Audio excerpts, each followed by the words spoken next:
Ross, it's great to have you here during our conscious movie of the month for What the Bleep, and give us a inside scoop and how you guys um, help to spread the word about the film through an integral marketing approach, Mm-hmm. which is very, very cool.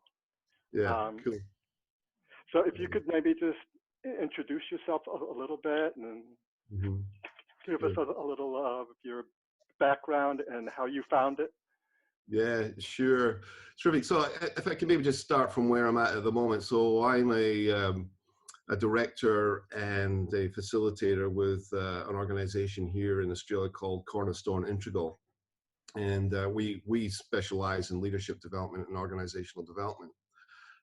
So that's what I'm doing now. But it's, the seeds of what I'm doing now has gone back many years. And so to sort of pick up the thread with regards to what the Bleep.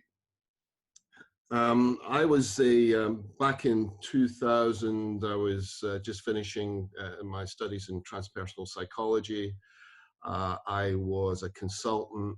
I was working with an organization in a voluntary capacity called the SLAM Network, which was a Spirituality, Leadership and Management Network. So this is back in 2000, 2003, 2004.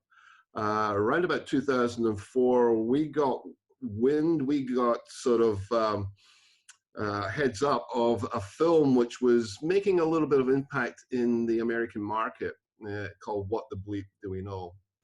So Spirituality, Leadership and Management Network. Get rid of my phone, sorry.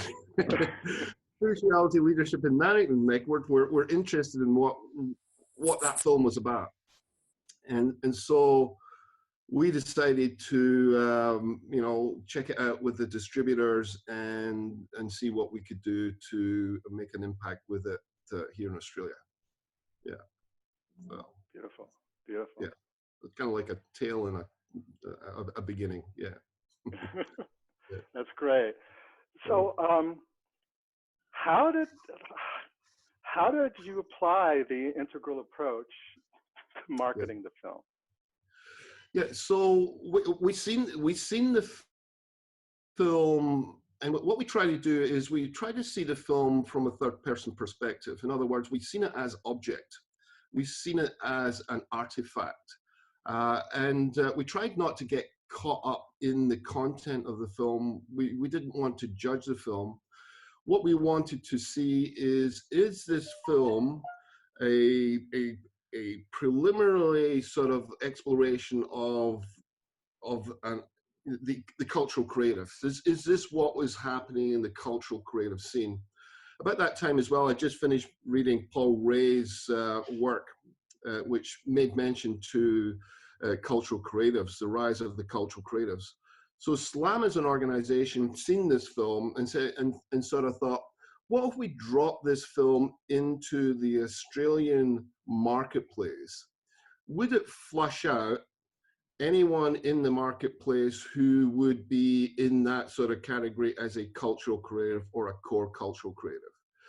So we wanted to experiment with the film, and we wanted to see if we could actually, prove that cultural creators were a phenomena in Australia as they seem to be in the USA. So that's what we wanted to do with it. Yeah.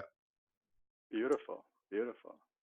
So from that perspective, Mark, we began to look at it from an integral perspective. And what we realized was that the content of the film was specifically touching the good, the true, and the beautiful. It was the big three.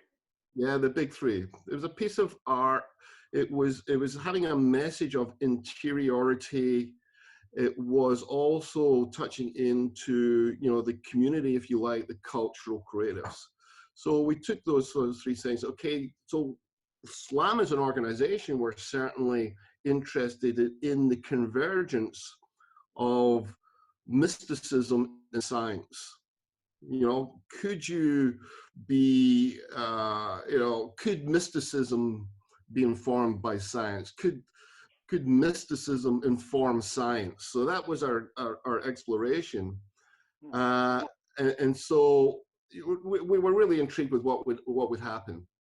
So we took the film and we said, okay, where are the hot spots in Australia where cultural creatives would hide, or where would they be? Yeah.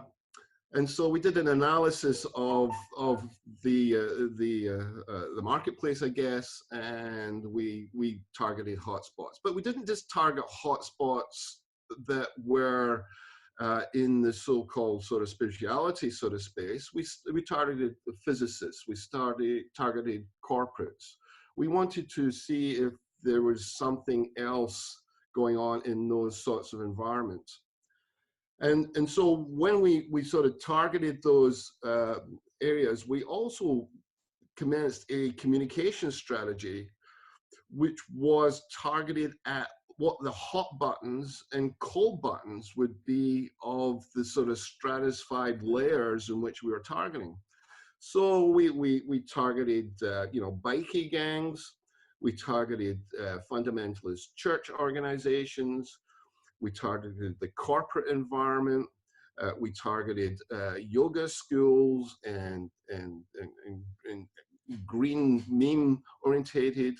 And we targeted each one of these hotspots with a particular message based upon what we think they would actually resonate to in terms of the spiral communication message. So that was our strategy. Beautiful. Let's unpack that a little bit for people who don't know. Integral theory and spiral dynamics. The green meme is pluralism in the integral theory, and that's a stage of development, right? So you were targeting them as part of this whole thing, and they are. Would you say that most of the cultural creative field at that time was at that level? Yes, that's what we suspected.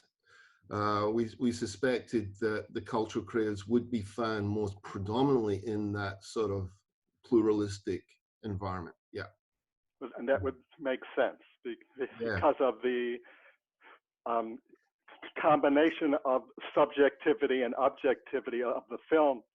Yes, absolutely, exactly. Yeah. Yeah, but we also thought that none of these groups were actually communicating with each other.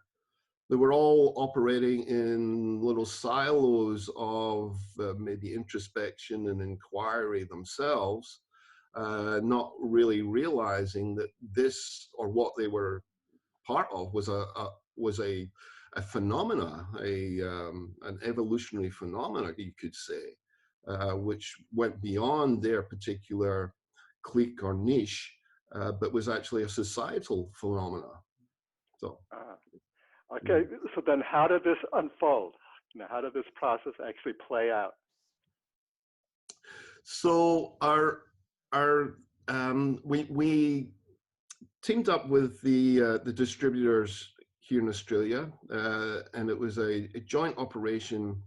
A company called Polyphony Entertainment and Hopscotch Films. They had also got wind of What the Bleep, and they didn't know what to do with it. It was an unusual film. They knew it was making box office impact in the States, but they didn't know what to do with it. It was out with any genre that they'd ever sort of involved with before.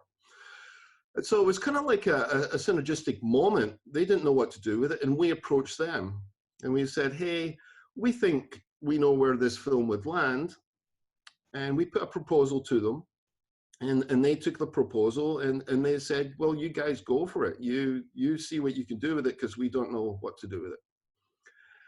And so they gave us an opportunity to experiment with it. And so they also were very generous, and they said, well, the way we think that this film would actually get traction would be if we get certain people along to a free viewing, so that they would begin to spread the word of mouth knowledge of the film to their networks, and we totally agreed with that. That was very much in alignment with what we thought would happen as well.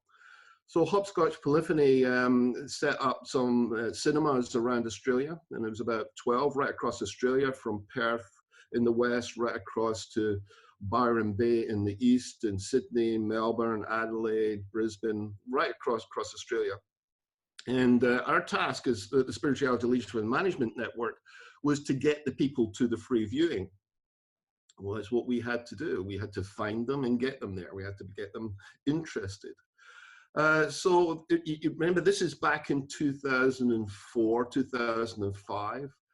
Viral marketing was not even in consciousness of marketing organizations back then, because the internet was very much in its infancy, and the communication by email was very much peer-to-peer.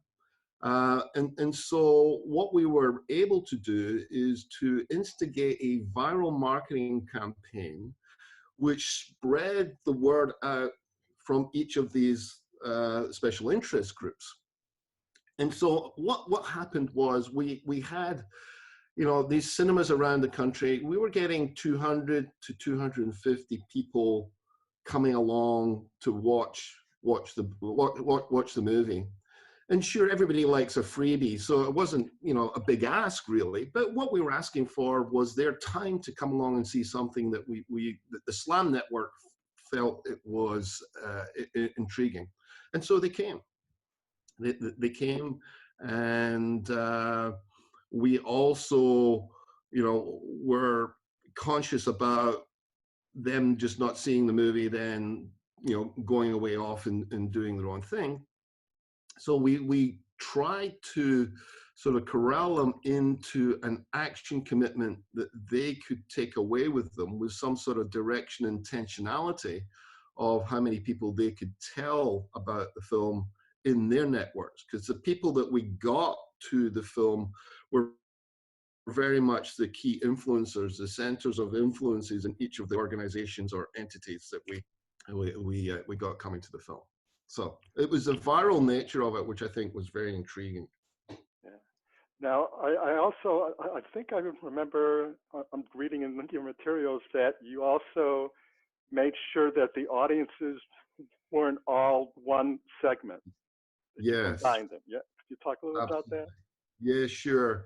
So we felt that where the maximum stimulation would come from would be if we were able to get multiple perspectives in the cinema at the same time. So it just wasn't just yoga schools that were in the cinema at the same time.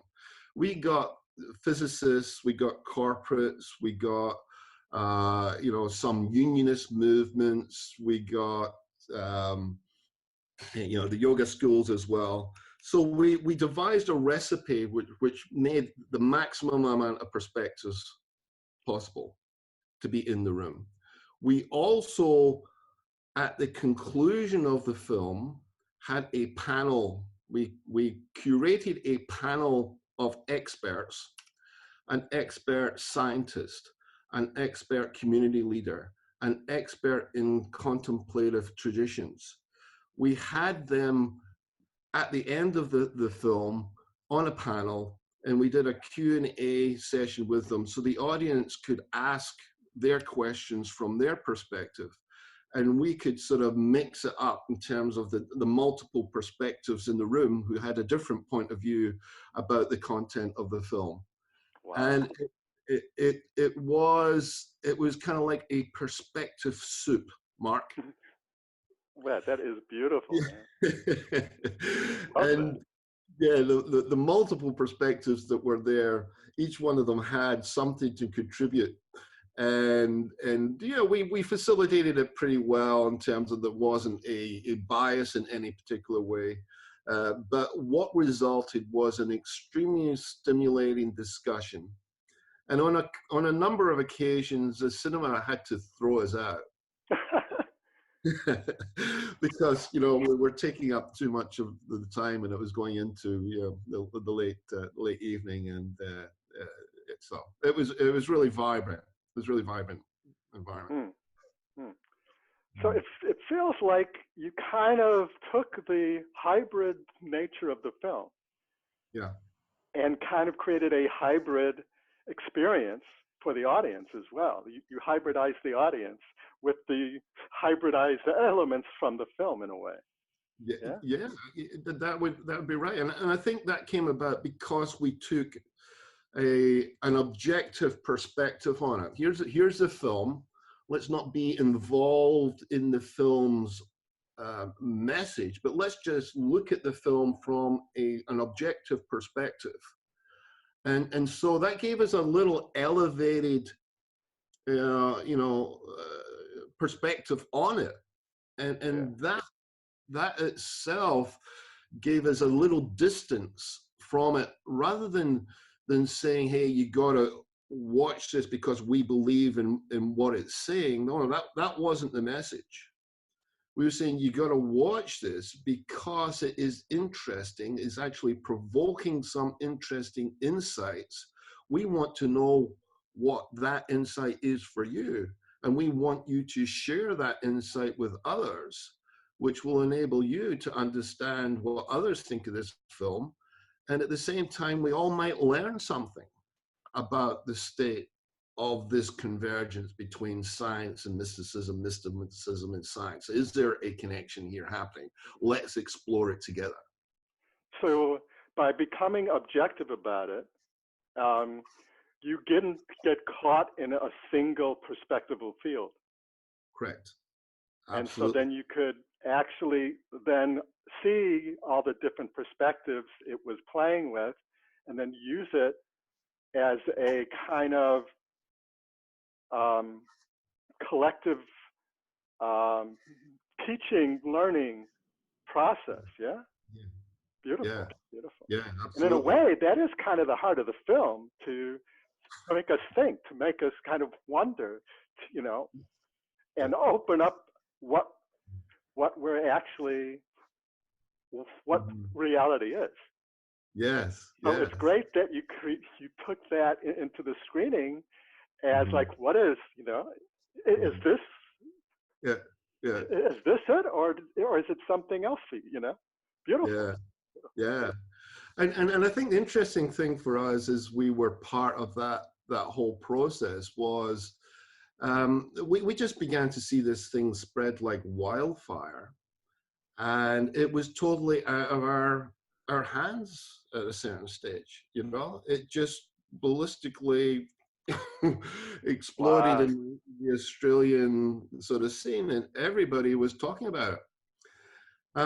At that point in time, this is about April 2005, when the film was in Australia. Hopscotch and Polyphony, who were, they're pretty good at marketing what they do. They get good film distribution in Australia. They were contacting me and said, Ron, what are you doing? What's happening? Because we're getting the first round of box office takings, and it's blitzing all the main shows that are on in the mainstream cinemas at the moment. What's going on? And they pulled in one of the experts on film distribution out of retirement early in the piece to try and help them market this film. And she was calling me. She was saying, hey, Ron, what are you guys doing there? We've never seen a film of this kind of nature, and we've never seen it impact the way this film has impacted in terms of box office takings. This is incredible what's going on. So we were actually, piquing people's interest about what we were doing, not just for the film, but the marketers of film in Australia. And we were getting some media ourselves about how we were doing it. Because you were basically going outside of their constructs, man. They just, like, what is going on here? We have no idea what you're doing, but it's working. Yeah. So that's, that's beautiful. Wow, that's so great. So the filmmakers were talking about that it felt like what they were doing was in some kind of a zeitgeist field. Like, they were in this You know, Mm-hmm. it sounds like you were feeling that too, like something was going on here. You were Yeah, on edge, and even you were yeah. playing that edge. Yes, you were playing that edge, like saying, Mm-hmm. we think there's cultural creatives out there, but how do we find them? So Yeah. you were kind of on the edge. So like the film, it seems to me, was coming right in this edge Mm-hmm. of the cultural creative field. Yeah, yeah. Yeah, it was. And we were deliberately playing that hand, Mark. I mean, a part of our experiment was, let's, as I said earlier, let's just drop it into the Australian psyche and see what happens. Is there something going on here that can be flushed out, that we can get a look at, we can connect with, that we can maybe co-create with, and maybe we can coalesce. And Slam as an organization we're like that. We had a network of cafes that were happening around Australia where people came together to have conversation about spirituality, leadership, and management. So it was right in our field of exploration itself. So it was really kind of it was the right film for the right time, for the right place, for the right people. It Yeah. was one of those moments. Yeah. Hmm. And what was it like to be surfing inside that moment? You know what? There was some sort of fear and trepidation on behalf of Hopscotch Films and Polyphony, because they'd obviously made an investment, and whatever they do as distributors in terms of acquiring a film. They'd also made a commitment to hiring these 12 cinemas across the country without even knowing what the result of all that would be. So there was a little tension in their camp in terms of what to expect, but we were pretty, we were pretty confident when we began to see some of the initial responses, and we began to hear the sort of excitement beginning to spread. And although we had never done anything like this before, but we were kind of working on some principles. We were working on an integral principle, first of all, right? We said, okay, we are looking at this film from as broad and as comprehensive a perspective as you possibly can. And we looked at it from the four quadrants, from, I, we, and it. We looked at it from that comprehensive view. We also looked at it from the spiral dynamics, levels of existence theory point of view. What's the stratified sort of levels and value systems we're communicating with, and how do we communicate at each level? So we knew that we fundamentally had some principles in place, were pretty solid principles. And if we just use this film as the artifact within that sort of dynamic, we thought, well, this is our best goal. And it was at that point in time, I can remember us saying, this is kind of like the application of integral theory, isn't it? This is like an application. Yeah. And there wasn't, 2014, there wasn't many applications of integral theory or spiral dynamics at that point in time. It was still very much on the frothy edge itself, if not still on the frothy edge. But we were kind of pioneering its application by working with commercial entities on spiritual content. Now, that was an interesting combination in itself. There was the commercial entities of the film distribution companies working with a spiritually orientated organization. So we took hats off to them and say, hey, you know what? You guys are pioneering. Just go along with us. We'll make this happen. Wow. Yeah. So yeah. would you say that like the distributors were kind of at the rational stage, the orange, Absolutely. and then and the film was obviously at the next stage of pluralistic, and they couldn't reach over, but they saw that it was working somewhere. Yeah. So they wanted to tap into it, but it was outside of their field. Totally. So they were kind of, I guess, close enough to the edge to be willing to open up and see what can happen. I would like to say there was a conscious choice on their part, but it was more kind of like a inspiration, you know, what the hell do we do with this? Yeah. Yeah. So, yeah. I'm curious. Did you actually were did you actually find the cultural creatives in all those different fields? You know, like in the corporate area, in the science community. I mean, did you find them everywhere? Yeah, we found pockets. We found some of the work that was going on in Australia about that point in time in the corporate arena with one of the large banks. They were pushing the edge a little bit in terms of the leadership programs that we were implementing in the banking sort of sector at that point in time. And so we found small pockets of cultural creatives in the corporate sector, and in particular the banking sector, mostly in the learning and development and organizational development field within the banking sector. We found some really progressive physicists who were, you know, beginning to move, an interesting, you know, beginning to move from physics to futures. Physicists who were beginning to become futurists. Ah, interesting. Yeah.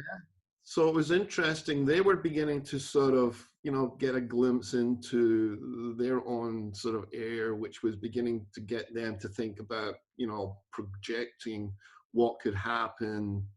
And so that we found some cultural creators in those sort of sectors as well. Obviously, you found that in the New Age movement, there was a lot of New Age movement sort of stuff happening around as well. That sort of mythic magic sort of arena, which didn't really have really rational, you know, objective views on what they believed in. But there was some within that sort of sector who were beginning to question their belief and had to put a more rational sort of viewpoint around what their mythic magic sort of viewpoint was. We also found some cultural creatives within the fundamentalist religious groups Really? that we were targeting Wow. as well. Yeah, absolutely.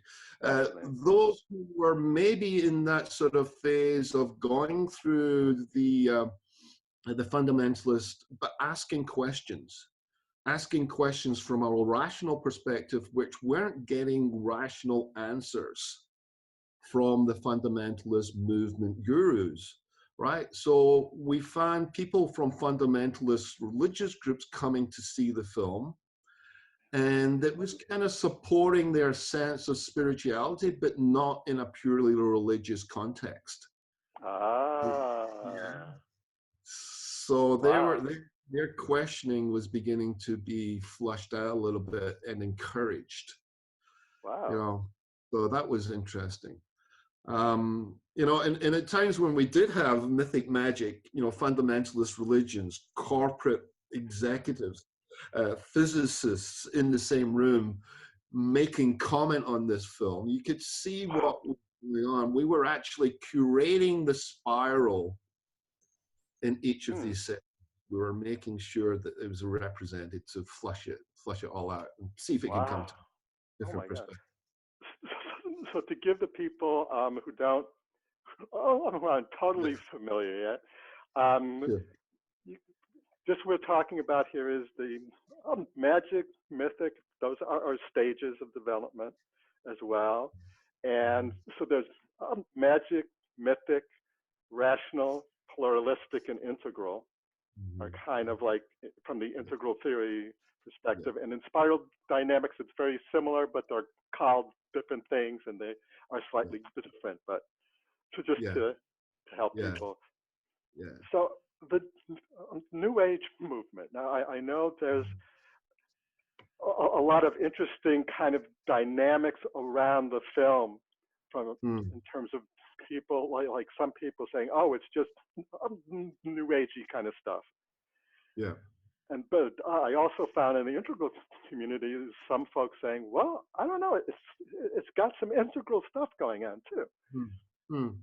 Mm-hmm. So did you find any kind of information in that area? And in Australia, was the New Age um, movement similar to the U.S., or did it have a little different spin to it?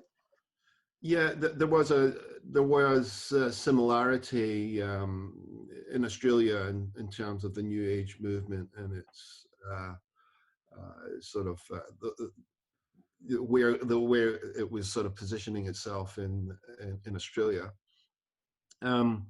So I mean, I was also part of. I used to run community groups here in Australia on behalf of the Institute of Noetic Science. You know, it was part of the thing that I used to do, and I used to love ION's material because it had a real scientific approach to what would otherwise been seen as a new age construct. You know, and so I felt that the movie was also trying to do that as well, you know, to have a, you know, a scientific approach to a new age construct. And whether that was totally credible or not, I mean, maybe yeah, maybe no. But I thought that the mere fact that there's these two perspectives playing with each other was important from an integral perspective, I felt. Yeah. Absolutely. Yeah. I'm saying Yeah. here, yeah, Yeah. because that's trying to integrate two fields, two Yes. two construct fields, Yeah, absolutely. Yeah. yeah, which is And it was integral. probably, yeah, exactly. That was probably secondary to what our interest was. Primarily was this cultural creative move. And if there was a cultural creative and core cultural creatives there, then from our perspective, integral was next, you know? An integral perspective is the next sort of level of construct. And so, you know, we would say, well, if we gather cultural creatives together, within those cultural creatives, we will probably find some seeds of integral thinkers. We'll probably find people who are sort of playing with that idea of themselves. We're interested in talking to them as well. So as an organization, you know, SLAM as an organization, getting a sort of sense of cultural creatives, we also wanted to play from that half step ahead sort of positioning. They said, well, what's next after cultural creatives? What's the integral, you know, point of view that's going to emerge from that? So we wanted to push that edge a little bit, but that was probably, you know, a nice to have rather than a got to have sort of outcome of our exploration with the film here in Australia. And did you have that outcome? Yeah. Yeah, we did. We did. You know, we had some great people come into our sphere. You know, and I'll say this from an integral perspective, that Australia is pretty progressive when it comes to the integral movement. We have some really key figures over here applying integral. And I think the fact that, you know, we were able to sort of till the soil, I think, with what we did with What the Bleep, to seed conversation into the Australian soil in terms of integral perspectives. So we've got a pretty mature integral body here in Australia. And in fact, my understanding is Australia is the only place in the world that actually had an Australian version of the Integral Institute endorsed by you. Yeah. So there's a group here. Now, we can't claim to be the seed for every one of those people, but I think that, you know, the conversations that we've have led into other conversations, which have led into other conversations and networked together. And so there is a sort of fairly firm foundation of integral folks here which are in conversation with each other in Australia. Beautiful, man. That's really great. Mm. Wow. Mm. So, looking back on it all, Yeah. um, do you have some like reflections, like in terms of the, just Yeah. It was interesting because when I seen your post on Facebook, what the Beatles, oh wow, I remember that. And what it did, it provoked me to go into some of the the files I had created back then, just to guide this strategy, and some of the notes I had taken, and I've sent a little synopsis across to you to try and explain the chronology of events that happened. And so I look back at it with a great deal of fondness. And, I think we were doing something pioneering with Integral and Spiral back then. And it was a lot of fun too. And in the film, it's interesting enough, when you look at it, it was still ranked in the top 50 documentaries ever marketed in Australia 5 years after it was released. It did over $1.6 million at the box office. An indie film of that nature, wasn't even on the radar of the Australian U-Butte, through another prawn on the Barbie kind of psyche, So I think when we look at it, and I'm looking at it now, I kind of want to know about other applications of Integral that is being done around the world in a similar sort of way, or using Spiral the way that we use Spiral to tap into culture, using something that is able to coalesce a lot of people together at the same time. And so that actually sparked a couple of initiatives which are still current with what kind of work that I do, is getting people together in that sort of regard. So there was a lot of seeds for my own work that came out of that experience that I reconnected with. I said, oh, right, wow, that thread there, I can see how that thread is impacted the work that I'm doing now, and the perspectives that I work with now, and the interventions I work with now. So it was formative. Wow, Yeah. that's amazing. That is really cool. Yeah. It just was really kind of what kind of is blowing me away right now is that it seems like you kind of, when you had the objective big picture view of the film, you were able to kind of pull out a way of distributing it that was almost extending the the questioning streams of the film itself. Yes. Yes. Yes. Yeah. So, which makes me remember, as the film began to go viral, and we were seen as being a catalyst for that happening, there was an expectation placed on us as an organization to do something about it, right? There was an expectation placed on us to coordinate the meetup groups who wanted to come together to talk to the film. We were being inundated with requests with, what are you going to do with it now? Where do we go with it now? When are we having a meeting? Who's, so, and bear in mind, we SLAM organization, Spirituality, Leadership and Management Network, was a voluntary not-for-profit organization that had no resources at all to do it with this. And so the people began to sort of, place expectation of us, which we couldn't fulfill. We didn't have the resources. So that was kind of like unfortunate. It would have been great if we had, but we didn't.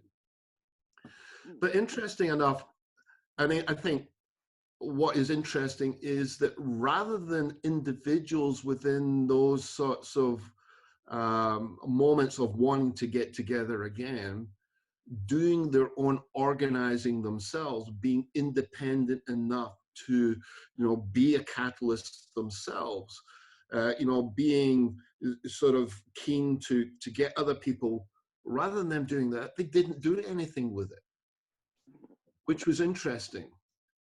There was still a dependency on an entity to do it for them. Yeah, you get what I'm saying? Yeah, yeah, So, yeah. So within that, we felt, well, really, the volition or the intent is still tied to the mothership. And what we really would have liked to have seen is independent pockets of individuals self-organizing themselves around the content rather than the expectation of an organization to do it for them. But I think that wasn't possible at that time, where the system was like, because right now, at least here in the States, that's happening. The self-organizing collective intelligence fields are coming online now. Yes. Here, Yeah, anyways. you're absolutely right. You're absolutely right. Yeah, there wasn't that mechanism. The internet was still very much early days. There wasn't that network system. The system wasn't in place. Yeah. So now the technology has reached that point. Yeah. Of giving us that capacity.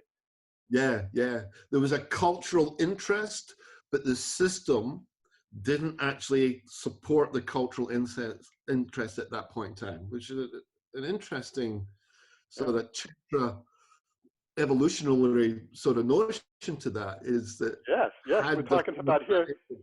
Yeah. Just for those people out there, this is great stuff here. So I want to unpack it just real quick. It's like what tetra evolution is that there's 4 dimensions of our reality. Let's say, real simple. We've got the subjective, the internal individual, what's inside of me, thoughts, feelings, and all that. We've got our objective, our bodies, our behavior, the objective reality, this chair, this room, and all that. And then we have relational fields, community, culture, relationships. And then the 4th quadrant is systemic, environmental. And so what we had, what sounds like you had there, is a gap between the systemic, which hadn't reached a point of supporting what was going on, and the subjective or even behavioral, because people were reaching out for it. But the systemic infrastructure wasn't there to support it. It didn't happen at that time. That's right. Interesting. It is, isn't it? Yeah. Wow. And one would wonder if, a film of that nature was dropped into, the psyche now with, the event of easily accessible networking, what would happen? And to some extent, that's probably happening right now, in many ways.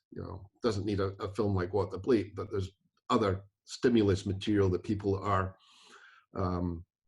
collecting around globally that keep people, connected. Like even you and I having this conversation so clearly, me from Australia, you from the US, without too much of an interference in terms of static or noise. That's great. We're connecting. Actually, this is actually quite profound what's happening. I'm continually kind of blown away. Yeah. Because here we are. Yeah.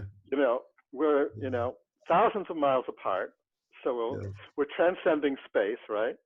We're Yeah. transcending time in terms of you're tomorrow and I'm your yesterday. It's You're my right. tomorrow and I'm your, I mean, that's a trip to me. And wait a minute, here is summer. There Yeah. is winter, right? Yeah. Yeah. Warming. So we Yeah. are actually transcending time and space in this moment Absolutely. Absolutely. with our technology. Yeah, yeah. Well, we're moving to a world-centric perspective. There's no doubt about it. The world centrism, the pockets of it everywhere. And, if I can just sort of, give you a little idea, where what the bleep has led to, I kind of alluded to the fact that it's influencing my work now. I run a simulation program called We Are One World, which is a large-scale live-action role play involving up to 120 people at a time. It's played on a Buckminster Fuller Dymaxion map, which is 12 meters wide by 5 meters, 12 meters long by 5 meters wide. And these 120 people get to run the world from it for a day. And so We Are One World is a world-centric simulation event game, which enables people to just do that, enables them to see the world from the highest perspective possible, from an objective reality point of view. They stand on a map of the world and they're looking down as at the same height as a satellite, and they get to move around this sort of environment and interact with other people who are trying to run the world for a day as well, in an interactive exploration. And it's really sort of what thinking about what the bleep was a movie that I felt was pushing people to a world-centric perspective. We wanted to flesh that out in the cultural creatives. The work that I do today is all about what techniques and innovations and